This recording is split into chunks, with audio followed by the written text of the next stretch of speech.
হারিয়ে যাওয়া। কবি রবীন্দ্রনাথ ঠাকুর। ছোট্ট আমার মেয়ে সঙ্গিনীদের ডাক শুনতে পেয়ে সিঁড়ি দিয়ে নিচের তলায় যাচ্ছিল সে নেমে, অন্ধকারে ভয়ে ভয়ে থেমে থেমে। হাতে ছিল প্রদীপখানি, আঁচল দিয়ে আড়াল করে চলছিল সাবধানে। আমি ছিলাম ছাতে, তারায় ভরা চৈত্র মাসের রাতে। হঠাৎ মেয়ের কান্না শুনে উঠে দেখতে গেলাম ছুটে।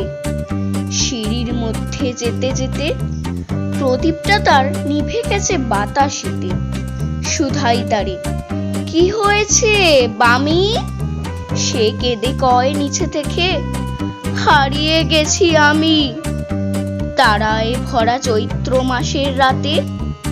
ফিরে গিয়ে ছাতে মনে হলো আকাশ পানে চেয়ে, আমার ভাবির মতোই যেন অমনি কে এক মেয়ে।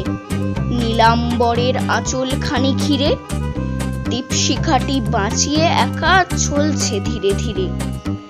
নিভত যদি আলো, যদি হঠাৎ যেত থামি, আকাশ ভরে উঠত কেঁদে, হারিয়ে গেছি আমি।